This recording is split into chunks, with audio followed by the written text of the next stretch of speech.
오늘 시간은 저희가 이게 기초 과정이라고 들었어요. 그래서 아마 많은 분들이 정부지원금에 대해서 여기저기서 얘기를 많이 들으셨을 텐데 정부지원금이 도대체 뭔지 그리고 이제 정부지원금에는 어떤 자금들이 구성되어 있는지 간단하게 좀 설명을 드리고자 합니다.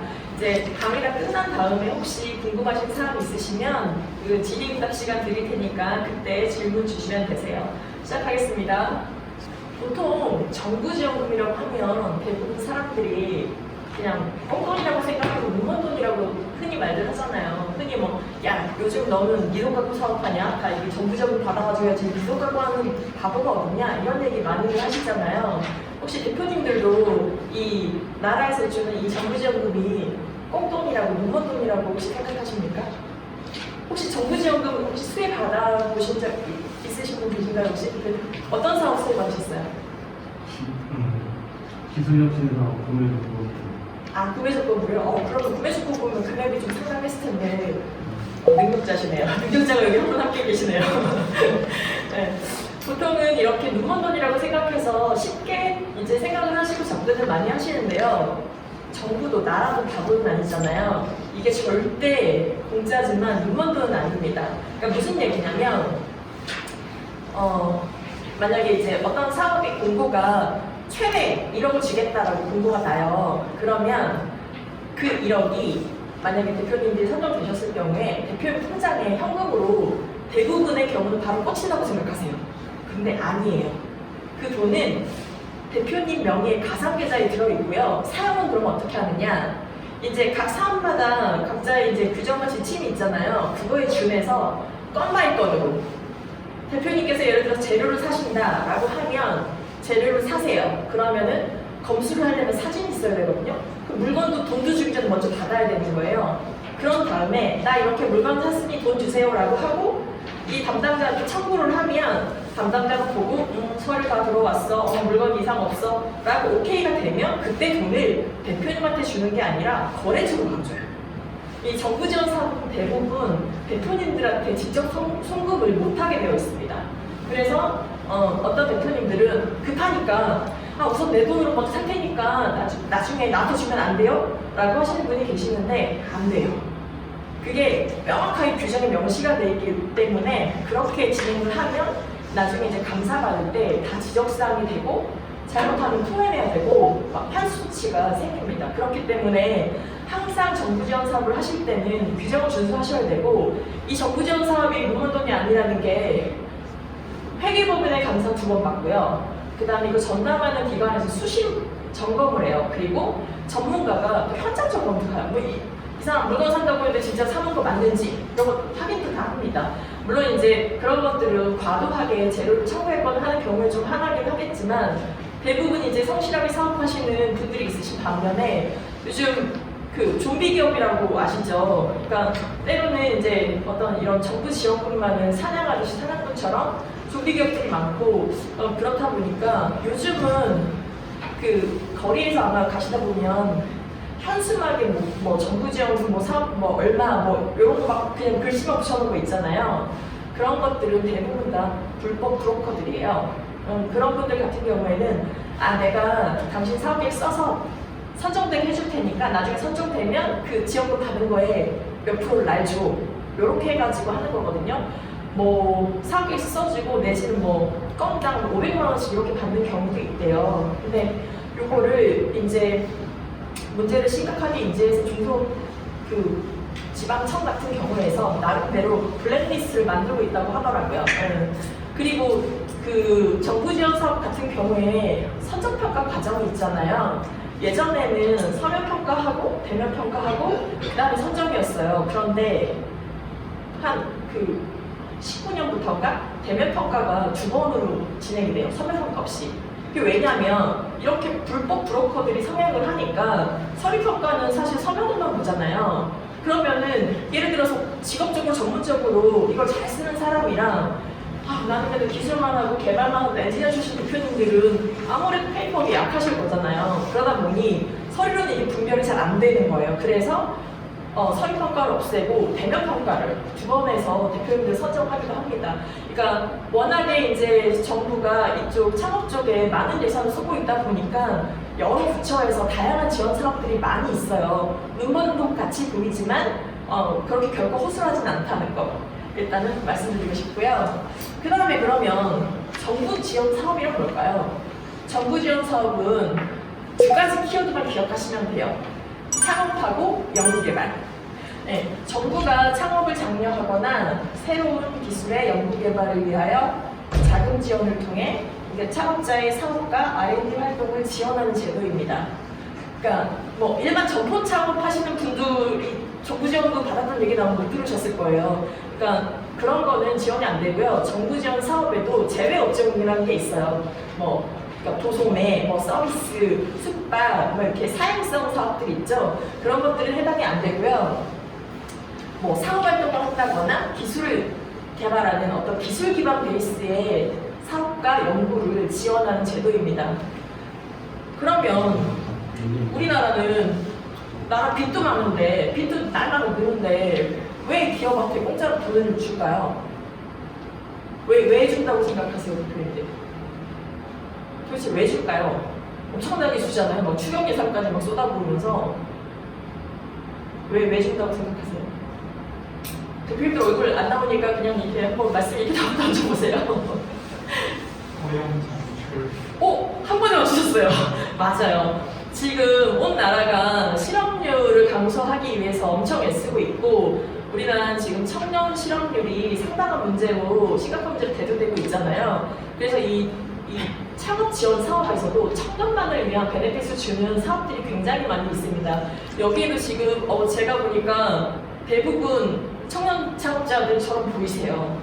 정부에서는 청년 창업자의 기준을 만 39세로 하고 있습니다.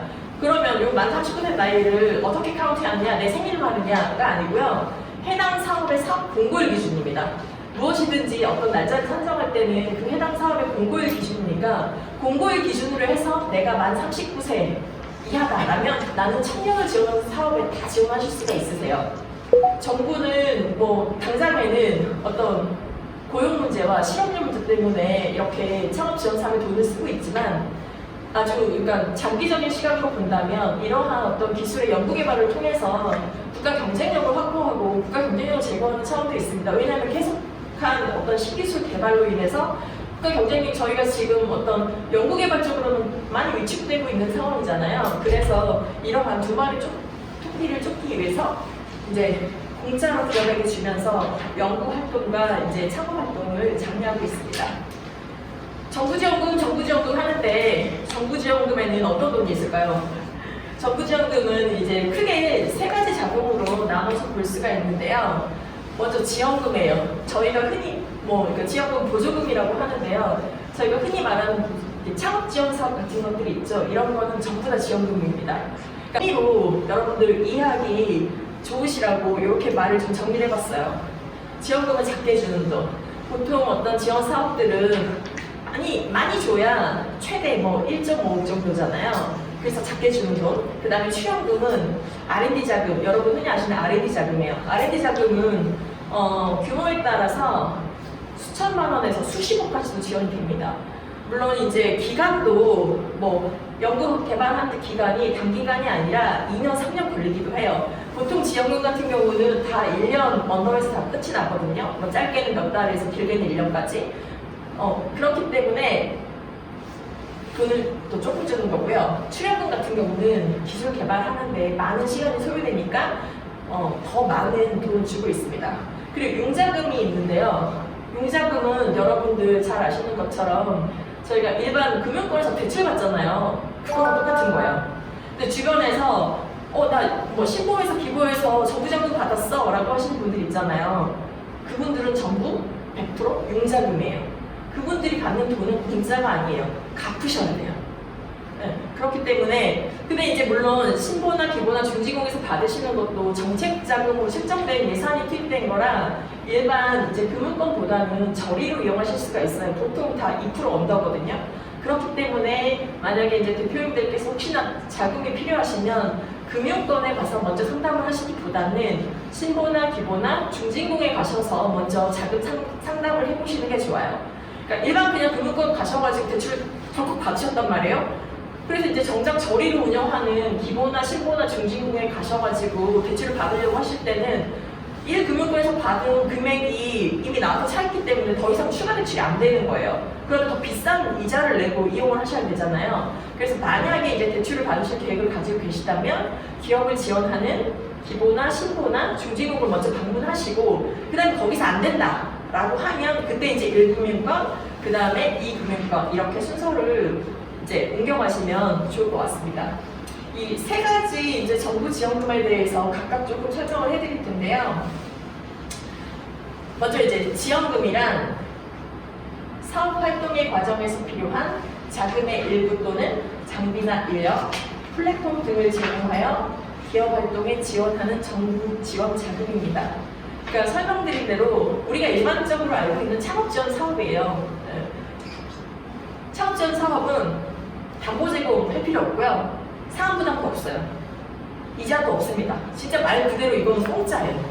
그러면 뭘 보느냐? 사업이 종료가 됐을 때 처음 선정하실 때 내가 이 제품을 만들겠다라고 아이템명을 하나 정하시잖아요. 그거에 대한 아웃풋이 나와 있으면 돼요. 겉모양만 그럴싸하게 있으면 안 되고요. 다 이 작동되는 걸 테스트를 다 합니다. 나중에 사업 성공 실패 여부를 확인할 때. 그렇기 때문에 이제 보통 창업 3년 미만 스타트업 기업한테는 어떤 사업의 안정화와 어떤 성장을 지원하기 위해서 CF를 제작하고 CF를 고도화하는, 그리고 처음에 내가 이 A 제품을 개발하려고 했는데 진행을 하다 보니 시장 상황이 A가 아니라 B가 맞다면 어떤 피보팅 작업을 통해서 이 아이템을 변경하기도 하고요. 그래서 그런 과정들을 좀 지원해주기 위한 자금이다 보니까 그냥 공짜로 드립니다. 지금 이 창업 지원 사업 같은 경우에는 거의 대부분의 모든 부처에서 진행을 하고 있어요. 이 통합 공고가 이따가 뒤에 이제 사이트 제가 안내를 드리겠지만 K-스타트업이라고 이제 그냥 검색창에 네이버에 창업넷이라고 치시면 K-스타트업하고 연결돼요. 원래는 이제 K-스타트업이 이전에는 창업넷이었는데 지금은 이제 K-스타트업으로 이름이 바뀌었거든요. 그럼에도 불구하고 창업넷으로 검색하면 이제 K-스타트업이 안내가 됩니다. 그쪽에 들어가시면 보통 연말이나 연초, 그러니까 12월 말이나 1월 초에 모든 부처를 통합한 이 지원사업 공고가 올라와요. 그리고 그 창업진흥원에서만 별도로 하는 통합공고도 같이 올라오니까 그거를 확인하셔서 다운받으신 다음에 뭐 구글 캘린더나 이런데 이제 대표님들이 해당하는 관심 있는 사업들이 있으실 거잖아요. 그러면 그것들을 이렇게 좀 일정 관리를 하셨다가 지원을 하시면 좋아요. 그리고 정부 지원금 같은 경우에는 이제 좀 지원 규모가 큰 거는 1년에 뭐 한 번, 뭐 예비창업 패키지 같은 경우는 대상을 달리해서 뭐 1년에 4번도 선발을 하지만 금액들이 작은 게 있어요. 그냥 뭐 조그마한 바우처 같은 거 200만 원짜리, 500만 원짜리 이런 거는 보통 매달 초에 이제 뜨기도 하거든요. 이런 거는 예산이 소집될 때까지 진행이 되는 사업이라 그런 사업이 떴다. 근데 나 이거 한번 해보겠다라고 하시면 빨리 공고가 뜨자마자 빨리 신청하시는 게 좋아요. 선착순으로 마감하는 경우가 그런 사업들이 많이 있습니다. 그렇기 때문에 뭐 간단하게 뭐 특허다 이번에 특허 출원해야 되는데 좀 소요 비용을 지원받고 싶다. 내지는 나 이번에 좀 홈페이지 만들어야 되는데 마케팅 지금 좀 받겠어. 아니면은 나 지금 내가 혼자 이거 관리를 하려니까 안 되겠어. 세무서 사무실에 기장대행 좀 맡겨야 되겠어. 어떤 이런 그냥 단순한 업무들 있잖아요. 대표님들이 혼자 하시려고 끙끙 앓지 마시고 금액은 작지만 사람들의 관심이 덜한 그런 지원 사업들을 무시하지 마시고 활용하시면 좋습니다. 그리고 직원이 없이 혼자 그냥 사업하시는 1인 창업자 같은 경우에는 금액이 뭐 한 2천만 원 정도 되는데 오로지 마케팅 비용으로만 지원하는 사업이 있어요. 이런 것도 대부분 요즘 이제 워낙에 최대 1억을 이제 내세우는 지원 사업이 많다 보니까 좀 많은 분들이 등한시 하시는데 2천만 원짜리 받아가지고 홈페이지 만들고 리플레이 만들고 뭐 네이버나 이런 데 광고하고 하면은 좋잖아요. 그러니까 그런 것들도 간과하지 마시고 챙기셨다가 활용하시면 사업 운영하시는데 도움이 될 것 같아요. 우선 제가 많은 사업들을 오늘 이 시간에 다 설명드릴 수는 없고 저희가 이제 대표적인 창업 지원 사업 몇 가지만 발췌해서 설명드리겠습니다. 지금 여기 다 모두 교육센터에 입주하신 기업이라고 들었는데 예비 창업자분들은 안 계실 것 같아요. 그러니까 요즘은 이제 막 사업하려고 계획하시면 나 이제 뭐 몇 달 있다가 사업자 등록 내실 분들 이런 분들은 예비 창업 패키지라는 사업부터 시작을 하면 좋습니다. 예비 창업 패키지가 패키지 사업 중에서 경쟁률이 가장 낮아요. 경쟁률이 가장 낮고 그러니까 이걸 수준이라고 말하긴 뭐하지만 어떤 그 난이도 면에서도 경쟁자들의 수준이 다른 사업에 비해서는 약합니다. 왜냐하면 아직 사업을 본격적으로 시작 안 하신 분들이잖아요. 그렇기 때문에 좀 저쪽에 해당이 되시는 분들은 저 사업을 지원하시면 경쟁력이 있어요. 그리고 예비 창업 패키지는 만약에 선정이 되시면 선정되신 이후에 그러니까 협약하고 2달 이내에 사업자를 내셔야 돼요. 그렇기 때문에 미리 이렇게 준비를 하시고 예비 창업 패키지 하시고 그 다음에 이제 그 창업 성공 패키지라고 아마 청년 상한학교라고 더 많이 아실 거예요. 저거는 약간 기숙학교처럼 이제 입소를 해서 뭐 교육도 받고 이게 멘토링도 받고 또 지도 그 교수처럼 교수님이 있어요. 그러면은 그분한테 사업비 쓰는 서류도 다 컨펌 받고 이렇게 진행을 하는 거거든요. 저 사업이나 아니면은 이제 초기 창업 패키지라고 있어요. 초기 창업 패키지라고 있는데 저게 패키지 사업 중에서 규모가 가장 큽니다. 보통 이제 근데 추경 때도 항상 초기 창업 패키지는 창업자를 모집하니까 하반기 때 어떤 추경 공고 나오시면 대표님들 추경 공고 항상 눈여겨보셔야 돼요. 예비 창업 패키지도 그렇고 초기 창업 패키지도 그렇고 사관학교는 추경에서는 안 나올 때가 많고 패키지 사업은 추경에서 항상 나와요. 추경도 경쟁률이 높지 않아요. 왜냐하면 이미 다른 사업에서 대부분 떨어지신 사람들이 추경에 지원을 하시거든요. 그렇기 때문에 이게 한번 걸러진 다음이라 괜찮습니다. 그리고 하나 이제 기억을 하셔야 될 게 이런 패키지 사업들은 창업지원원에서 이제 진행하는 사업들은 예전에는 전국 단위로 선발을 하고 이렇게 다 했는데요. 지금은 좀 그거를 좀 아무래도 서울 경기 쪽에 많은 기업들이 집중이 돼 있다 보니까 지방에 있는 기업들이 혜택을 많이 못 받았던 게 사실이에요. 그간에는. 그래서 몇 년 전부터 지역 번역 쿼터를 나눴어요. 그래서 지역 업체를 우선 선발하도록 그렇게 돼 있거든요. 지금 충북 같은 경우에는 충북, 충남, 대전, 세종 이렇게가 같은 충청 번역이에요. 그러니까 사업장 소재지가 이게 충청 번역으로 되어 있으시면 충청 지역에 있는 이제 저 사업을 수행하는 기관에 지원을 하실 수가 있으신 거예요. 예전에는 막 서울에 있는 업체가 저쪽 전라도에 있는 나 신청을 해서 당선이 되고 이런 게 굉장히 많았어요. 지금 같은 경우에는 이제 창업진흥원에서 보통 이제 중기부에서 진행하는 창업지원 사업의 대다수를 다 운영을 하는데요. 그쪽에서 모든 사업을 자기들이 직접 운영할 수 없잖아요. 그래서 사업을 위탁해서 운영해줄 주관기관들을 뽑아요. 이 주관기관에는 대학도 있고요, 투자회사도 있고요, 창조경제센터도 있고요, 뭐 경제진흥원도 있고요. 뭐 이번 같은 경우에 대전 같은 경우는 수자원공사도 있어요. 굉장히 지역별로 다양하게 있거든요. 이제 그 주관 기관들은 뭐 임의로 선정한 건 아니고 창업진흥원에서 공고를 내요. 이 사업의 위탁 기관을 할 주관 기관 너는 신청해라고 하면 그 신청한 기관 중에서 뽑는 거예요. 나는 하고 싶은데 안 해서 떨어진 데들도 있어요. 그렇기 때문에 걸러진 주관기관이니까 그 주관기관도 지원하실 분들이 선택하시는 거예요. 어떤 사업이든지. 그렇기 때문에 나의 사업장 소재지와 그 다음에 어느 주관기관으로 내가 사업을 신청할 건지 보시면 되고, 그러면 어떤 주관기관을 선택해야 되느냐. 이 창업 사업화 지원 사업 같은 경우는 단순히 대표님들이 그 선정이 되시면 내가 받은 지원금이 다가 아니에요. 그 주관기관에서 운영하고 지원해주는 프로그램들이 굉장히 다양합니다. 그런 것들이 원활한 지원이 잘 되는, 백업이 잘 되는, 연계가 잘 되는 그런 주관기관을 선택을 하시면 아마 대표님들이 받으시는 이 지원금보다 훨씬 더 많은 수혜를 받으실 수 있어요.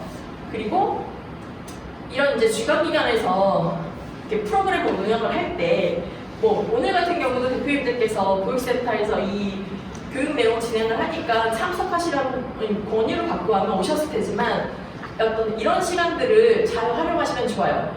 뭐 교육도 예를 들어서 그거 뭐 내가 저 사람보다 내가 더 잘 알아. 또 맨날 똑같은 얘기 하네. 다 알고 있는 얘기 하네. 이러실 수 있는데 어떤 걸 활용하시면 좋으냐면요. 인프라를 챙기세요. 그러니까 만약에 교육을 들으셨어요. 그러면 강사분이 오시잖아요. 뭐 세무사가 오실 때도 있으실 때고 변호사가 오실 때도 있으실 테고 뭐 그냥 컨설팅 하시는 컨설턴트가 오실 때도 있고 다양하시잖아요.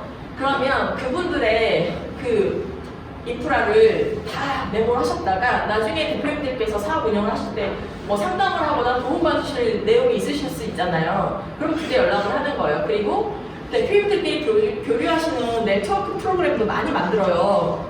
그것도 그냥 흘려보내지 마시고 참석하셔가지고 대표님들끼리 만나시면서 나는 무슨 사업을 하는지를 다 공유를 하세요. 이 말씀을 왜 드리냐면 저는 지금은 이제 교수님 예전에는 그 아까 말씀드렸던 이 사업을 위탁 운영하는 주관기관 있잖아요. 여기에서 저 사업하러 총괄을 했었어요. 그래서 이 내용을 잘 아는데 그 우수 좀 사례를 말씀을 드리면 어느 한 대표님이 그냥 저희 투자 IR하는 프로그램에 참석을 하셨어요. 그분 같은 경우는 이제 본인이 당장 IR 발표할 이제 그 단계는 아니셨고 어떻게 준비하는지 그다음에 어떤 사람들이 이 IR을 하는지가 궁금하셨던 거예요. 그래서 참석을 하셨어요.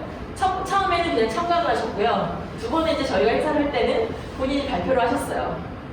근데 그 당시에는 바로 연결이 안 됐어요. 근데 그 IR 심사 오셨던 분 중에 한 분이 그 아이템이 마음에 드셨던 거예요. 그래서 나중에 저희를 통해서 따로 그분하고 연결을 원하셨어요. 그래서 연결을 해드렸어요.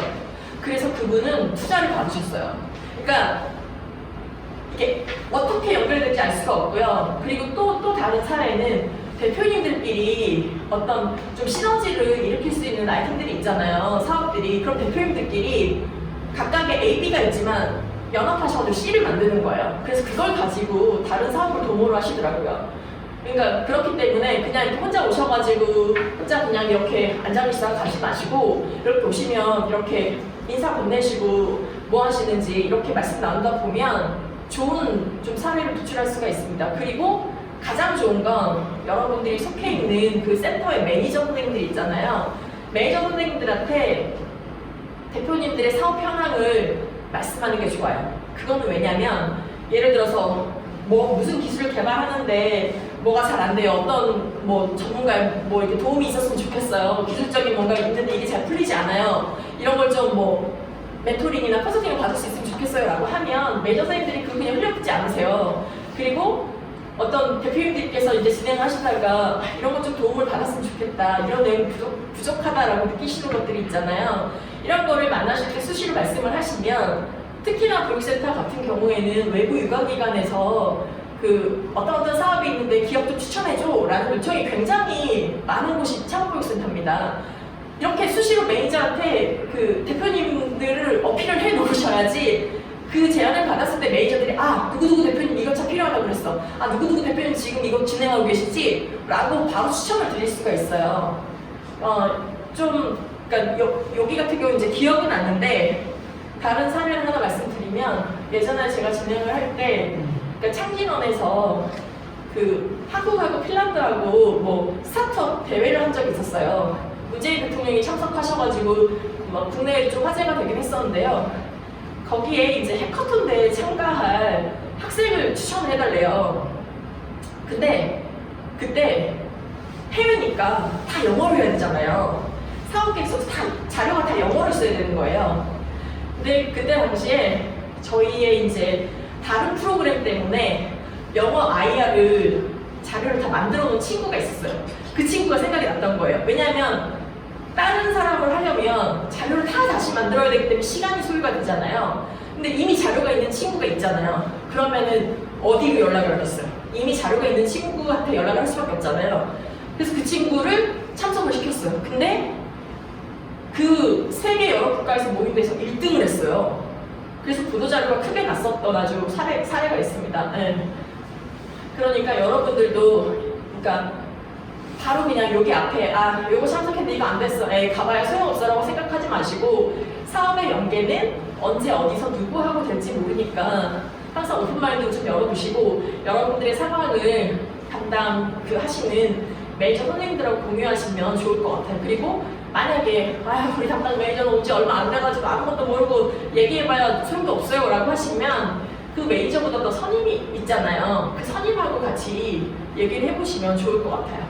그리고 요거는 이제 또 하나의 팁인데요. 정부 지원 사업을 하실 때 대표님들이 가장 어렵고 불편하게 생각하시는 게 지출 증빙이에요. 서류 구비하는 게 굉장히 많거든요. 왜냐하면 아까 눈먼 돈이 아니라고 말씀드렸잖아요. 그러면 서류 달라는 게 굉장히 많습니다. 근데 대표님들은 혼자서 난 스타트업이라서 내가 혼자 영업도 해야 되고 기술개발도 해야 되고 사람들 만나야 되고 바빠 죽겠는데 이거 하다가 시간 다 간다고 이걸 가지고 담당하시는 선생님들하고 많이 구성이 오가요. 근데 그거 그렇게 하셔봐야 대표님들한테 하등에 도움이 될 거 없습니다. 왜냐하면 매니저 선생님들이 달라고 하는 거는요, 자기가 받고 싶어서 받는 게 아니에요. 지침에, 규정에 이 돈을 지출을 하려면 이걸 받아야 돼 라고 명시가 되어 있기 때문이에요.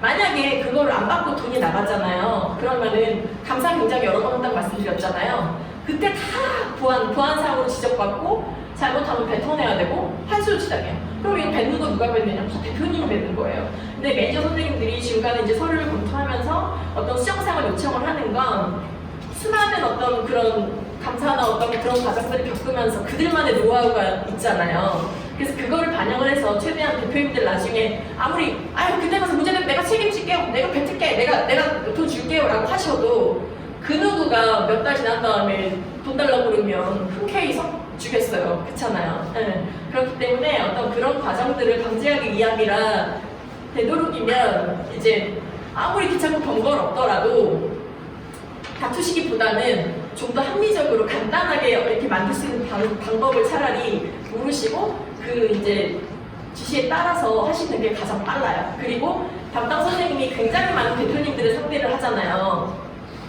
이렇게 싸우는 대표님하고 맨날 상냥하게 이렇게 대해주신 대표님하고 누구 소리를 먼저 처리하겠어요?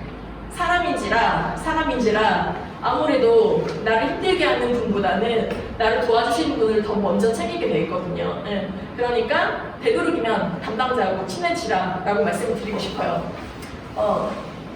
사업을 보시면 대부분 지원금이 최대 1억입니다. 최대 1억인데 여기서도 함정이 하나 있어요. 모든 분들이 만약에 내가 소비창고 패키지에 선정이 됐다? 라고 하면 나한테 1억이 오는 줄 알아요. 아니에요. 거의 90%는 1억을 못 받습니다. 이게 그래서 실망하시는 분들이 굉장히 많아요. 나는 최대 1억 준다는 공고 보고 지원하는데 뭐예요? 나 왜 6천밖에 안 줘요? 나 왜 7천원 얼마밖에 안 돼요? 나 왜 4천원 얼마밖에 안 돼요? 라고 하시는 분들이 있는데 그거는 왜 그러냐면 아까 설명드렸잖아요. 창업진흥원에서 자기네 사업을 위탁할 주관기관을 뽑아서 이 일을 대행을 시킨다고요. 근데 그 위탁을 줄 때 이것도 줘요. 너네는 대표님들 몇 명 뽑아? 너네는 대표님들 몇 명 뽑아? 이것까지 다 정해줘요. 그리고 너네는 이돈 가지고 몇 명 뽑아서 지원해드려? 이걸 다 정해주기 때문에 그 바운더리 안에서 운영을 하는 겁니다. 최대로 줄 수 있는 돈이 1억인 거지 모두 다 1억을 주지 않아요. 그래서 주관기관에 따라서는 그냥 선정된 대표님들 자기네들이 받은 지원금에서 n분의 1로 주는 데도 있고요. 그 다음에 어떤 데는 이거 선정평가 결과를 봤더니 1등으로 선정되신 분하고 꼴등으로 선정되신 분하고 이게 갭 차이가 너무 난다 라고 하면 1등으로 선정되신 분들한테 좀 더 많은 지원금을 드리고 꼴등으로 선정된 그룹에는 조금 더 낮은 금액을 지원하기도 해요. 이거 담당자 혼자 결정하는 건 아니고요. 그 주관기관에 이 사업을 운영하는 운영위원회가 있어요. 그 운영위원회에서 결정하는 내용입니다. 그렇기 때문에 선정되신 후에 나는 1억 주는 줄 알았는데 왜 1억이 안 줘요? 라고 하셔도 그게 바뀌지는 않아요. 그렇기 때문에 만약에 그게 궁금하시다면 사전에 그 지원하시는 기관에 여기는 어떤 식으로 금액이 배분이 되나라고 물으시면 공고 전에 어떤 이런 지원금을 어떻게 줘야 되겠다고 결정되어 있는 주관기관이 있고요. 그 다음에 어떤 수준의 대표님들이 들어오실지 몰라서 그 선정평가 과정이 끝난 다음에 운영위원회를 통해서 지원금을 어떻게 배분하겠다고 정하는 기관도 있어요. 그렇기 때문에 그 부분은 이런 게 아닐 수 있다는 거를 생각하시면 좋고, 보통 공고문에 안내될 때 평균 금액이 있잖아요. 평균 뭐 7,500을 주겠다, 뭐 4,500을 주겠다, 그렇게 나오거든요. 그러면 그 평균 금액을 기준으로 플러스 마이너스 얼마 들어오겠구나라고 생각을 하시는 게 가장 합리적입니다. 그리고 사업을 보시면 여기에 제도적 성공 패키지라고 있어요. 혹시 저 사업 혹시 내용 아시는 분 계신가요? 저건 뭐냐면 이런 창업 지원 사업들이 나오기 전에 나 옛날에 그냥 사업장을 내놨는데 이미 다 3년을 경과하고 그래서 나는 아무것도 받을 수가 없는 분들이 있잖아요. 근데 사업을 잘 유지하고 계시면 그냥 계속해서 사업하시면 되는데, 그냥 예전에 만들어놓은 사업자명 중 하나 때문에 나 지금 사업도 하지도 않고 그걸로 인한 아무런 수익 발생이 되지 않고 있는데 이런 지원 사업의 혜택을 못 누리시는 분들이 있으시잖아요.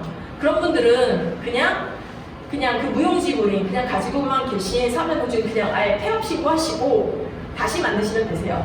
그러니까 폐업을 하고 내가 아직 다시 안 만들었으면 예비 창업자이신 분이신 거잖아요. 그리고 내가 폐업을 했는데 아직 3년 안 넘었어요. 그러면 이 제도적 성공 패키지 지원이 가능하세요. 저 사업 같은 경우는 이제 최대 8천만 원까지 지원이 가능하거든요. 그리고 나는 저거 말고 나는 여기서부터 시작해서 예비 창업자부터 이렇게 쭉 다 받고 싶어요 라고 생각하시는 분들도 계시잖아요. 방법이 있긴 있어요. 그 창업 여부 확인서라고 있는데, 보통의 경우에는 지금 내가 가지고 있는 사업자의 업종이 있잖아요. 하고 다른 이종 사업자로 다시 만드시거나, 그리고 이제 사업자 주소를 다른 곳, 이전 사업자는 다른 곳을 하시면 그냥 새로 창업하시는 걸로 인정을 해드려요. 그러니까 자세한 그걸 따져보고 싶으시면 창업 여부 확인서라는 게 있습니다. 중기부 사업을 할 때는 그걸 의무적으로 다 작성을 해서 제출을 해요. 보통은 이제 뭐 1차 평가를 통과하신 분들한테 받기는 하는데요. 그거는 이제 조회가 가능하시니까 한번 그거 따져보셔가지고 내가 그냥 아예 지금 있는 거 없애고 다시 새로 만드는 게 낫겠어라고 판단이 되시면 그 내용 확인하셔서 저 예비 창업 패키지부터 다시 시작하실 수 있으세요. 그러면 예비 창업 패키지 아까 말씀드렸잖아요. 경쟁률 가장 낮고 지원하는 도전자들 수준도 가장 낮다고, 선정될 확률이 훨씬 더 크죠. 네. 그렇게 하시면 되시고, 그 다음에 이제 이 도전 K-스타트업 같은 경우에는 범부처 창업 경진대회라고 보시면 돼요. 저거 같은 경우에는 저희 패키지 사업, 중기부 사업을 하실 때 가점을 줘요. 근데 당선되기가 쉽진 않아요. 예전에 저희가 이제 지원해드리는 대표님도 한 분 저기를 이제 사업 운영하시는 중에 응시하셨는데 지역에서는 1등을 하셨어요. 그러니까 충남 지역에서 1등을 하셨는데 전국 대회에서는 수상권에 들지 못하셨어요. 그러니까 굉장히 어렵긴 하지만 그냥 내 아이템을 한번 내가 검증해보고 싶어 라고 하시면 3년은 경과되셨어도 창업 후 7년 이내 기업이면 지원이 가능하시거든요. 그러니까 K-스타트업 메모하셨다가 저기에 한번 내 수준이 얼마 되는지 한번 확인해보고 싶어 라고 하시면 저기 지원을 해보시면 돼요. 1등 하시면 최대 1억까지 시상금도 주고요. 저기는 보도자료 엄청 많이 나가기 때문에 기업 홍보도 굉장히 많이 되십니다. 그리고 마지막에 있는 게 R&D 사업이에요. 창업성장 기술개발 사업이라고. 저거 같은 경우에는 이런 어떤 지원 사업을 진행하시면서 지원이 가능하세요. 근데 기술 기반의 어떤 아이템이 아니시면 좀 지원은 어려우시고, 이거 같은 경우는 창업 후 7년 이내 기업이면 다 지원이 가능하세요. 뭐 기업 부서 연구소나 벤처 기업이나 7년 이내 기업이면 다 지원 가능하시고 평균 1.5억을 지원해 줍니다. 그렇기 때문에 이 패키지 사업에 선정되신 대표님들이라면 대부분은 창업성장기술개발 사업에 지원하시면 뭐 선정이 많이들 되시더라고요. 실제로도 저희가 그러니까 지원한 대표님들 중에서 창업성장기술개발 사업은 1년에도 3-4번씩은 꼭 하시는 것 같았어요. 그렇기 때문에 메모리 두셨다가 한번 진행해 보시면 좋을 것 같아요. 나중에 다시 한번 설명을 드리겠지만 창업진흥원 같은 경우에는 창업기업의 업력별로 구분을 해서 예비창업자, 그 다음에 3년 미만 창업자, 7년 미만 창업자로 그룹을 나누어서 사업을 운영을 합니다. 이 각각의 다른 그룹끼리는 중복 지원의 혜택을 그러니까 중복 수혜가 가능해요. 그래서 한번 가장 이상적인 시나리오를 꾸며봤는데요. 대부분 이제 대표님들이 뭐 창업진흥원이나 이런 어떤 중앙부처에서 나오는 금액이 큰 것들만 생각을 하시는데, 보시면 여기 일자리 안정자금, 사회보험료 지원, 청년 추가 고용 장려금 이런 것들 있잖아요. 저런 것들도 챙기시면 좋아요. 왜냐면 대표님들이 하실 때 혼자 하시기보다는 보통은 5인 미만의 구성원으로 사업을 운영하시는 업체들이 대다수이잖아요. 그럴 때 저 자금들을 활용하시면, 아니 3년간 2명한테 1,000만 원 지원해주고 3년간 1명 2,700만 원 지원을 해주면 얼마나 부담이 덜해요. 인건비 부담 때문에, 고정비 부담 때문에 사실 직원 채용하는 거를 많이들 주저하시잖아요. 그런데 정부 이런 제도들이 있으니까 활용을 하시면 인건비 회수하시는, 부담을 해소하시는데 도움이 되실 거예요. 그리고 아까 말씀드렸던 1인 창조기업 마케팅 지원 사업이야. 저거 이제 간과하기 쉬운 저런 것들은 아마 신청하시면 거의 대부분 되실 거예요. 2천만 원. 많은 분들이 하도 1억 이러니까 여기에 이제 있는 금액 뭐 1,000만 원, 3,000만 원 이런 것들에 대해서는 관심이 좀 덜 하세요. 그리고 뭐 고용노동부에서 하는 저런 일자리 안정자금이나 이런 것들은요, 무슨 심사 과정이 있는 거 아니에요. 그냥 신청만 하시면 됩니다. 신청만 하시면 인건비 지원을 받으시는 거예요. 보험료 지원을 받으시는 거고요. 그러니까 어려운 거 아니니까 뭐 고용노동부나 이런 사이트 들어가셔가지고 신청만 하세요. 그러시면 아마 직원들 인건비하고 그다음에 사회보험료 부담을 조금은 더실 수 있으실 겁니다. 이렇게 위에서부터 가장 이상적인 시나리오 한번 적어봤는데 3년 동안 4억 5천만 원 돈의 지원을 받을 수 있는 거예요. 저게 이제 다 선정이 됐다고 했을 때 좀비 기업이 왜 생겨나는지 아시겠죠?